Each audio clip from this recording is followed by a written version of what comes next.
Hello and welcome to Through Lines Information Booth. Right, today we're starting off inside, but we're going to show you the Thule or the Thule. I'm still no one's come to me and let me know how it's meant to be pronounced, but I say Thule roof bars.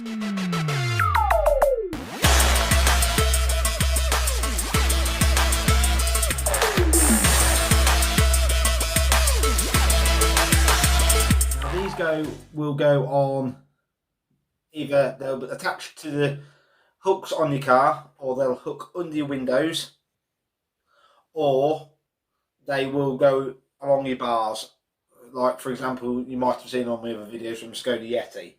So, I've looked for a few bits and bobs on the specifications. I've run these bars for 6 years, off the top of my head. Probably, no, 8 years, I think. So, I'm going to do another video for how they go when they're screwed onto the mounts, but if you're just ordering, see, nicely prepared, but as I try and be as honest as I can. Right, so this is the Thule SquareBar. Now, comes in a pack of 2. Normally when you order these off, let's say in the UK, Halfords, Amazon, or on the official website, I'll drop all these links below and some of the prices, because that ranges, and obviously when you're watching this might change. Come in 2-pack, and they recommend a length. Now, if you want to hang a little bit over the width of your car, so if you're on an example for have a roof rack and 2 cycles on, if you can get a couple of inches wider, it makes all the difference and makes it a lot easier, so you can open the roof box a bit easier and put the cycles on. But I've done it with these bars, put a roof box on, a big roof box, and 2 bicycles on top. So, I run these, and if you're just running them on your car, whether it's tall, low, whatever the car it is, on their own, you will get a bit of wind noise.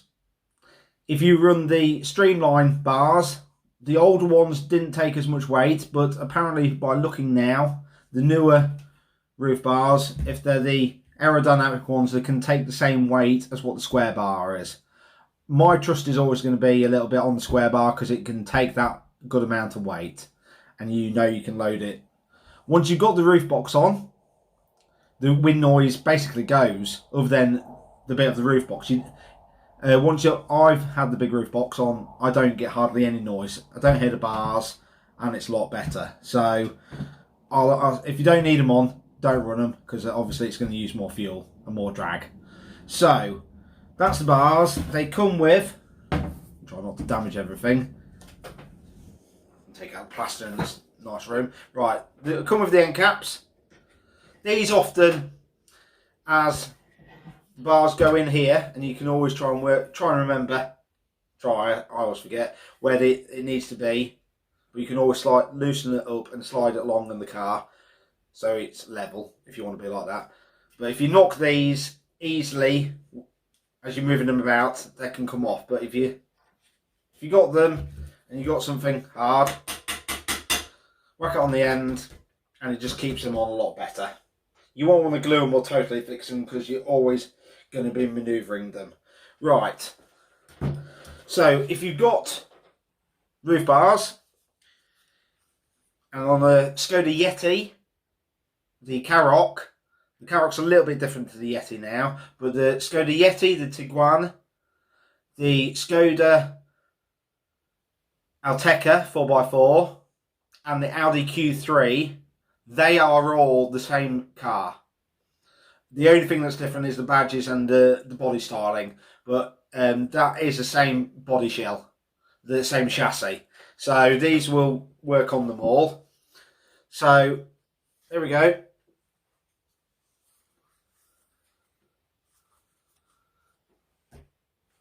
And now I've got a quick tip. If you look on there, it says on there your key code. And then if you've got a load of keys like I have, you know which one you're going for. And I've set them in an order, but I've forgotten the order. There we go. So In we go.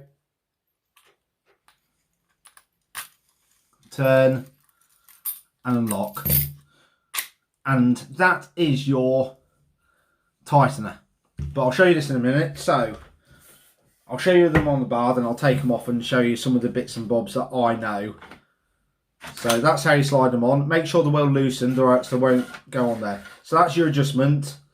So when you've got them on your car, there you go. So that's plastic coated metal. So it's very strong, I know. We've been to Italy and back from the UK and no issues. So that's that.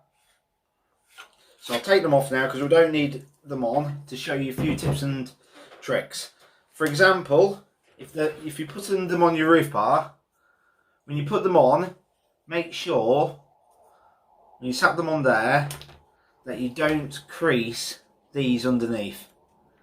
So always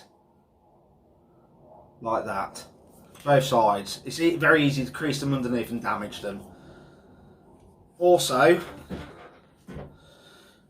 keep them as loose as you can. So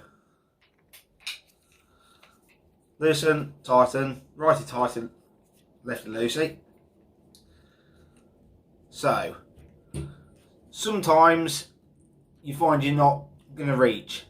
It's better, and sometimes you've loosened this off really well and it still doesn't seem to reach. If you just press, I'll really loosen it off so to show you. Right, if it's out there like that, it's not as long, so it won't reach. So if you push it in and pull it a bit, then you get your length. You just loosen it off and then pull it through a bit. Then it'll reach around, and then when it goes in, it pushes in there. So when I do it, you've got a little bit there, like a finger mark. You push that in, and I always hold it a bit, and then as you're seeing me tighten it, and I'll fast forward this probably a little bit.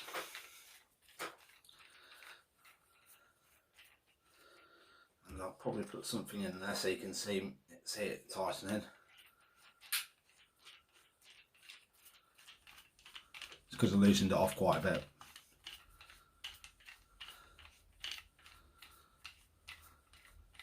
But you'll see me doing this on the car as well. So there we go, it's all tight now.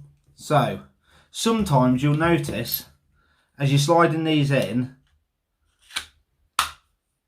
it normally clicks in like that, but once it's on the bar, sometimes it doesn't seem to push in. You'll seem to get it around here and it won't go in all the way.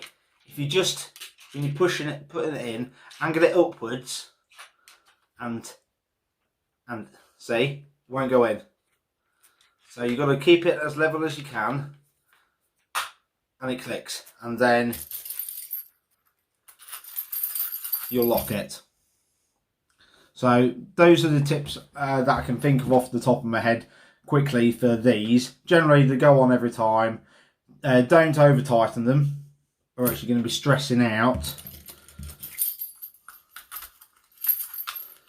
I know we all like to be safe and make sure it's on, but these will start to splay out if you get it too tight, and then you're going to lose your effectiveness of actually and your strength.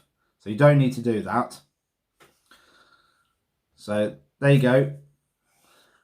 And if you're undoing it,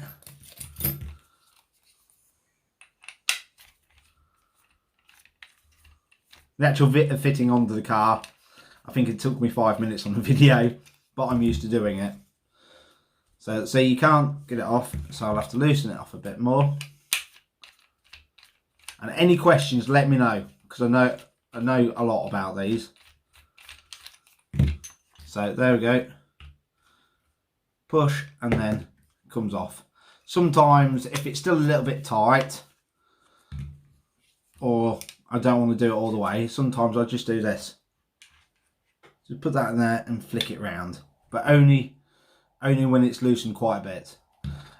Also, another tip, when this is flicking down, it's magnetic, so it might stick to the car, so also might damage the car, so just don't let it flick as much. But if you don't care about your car, just get on with it. Right, I'm going to next tip, and it's one of the last ones. You can buy either the upwards mounting bar, so let's get this.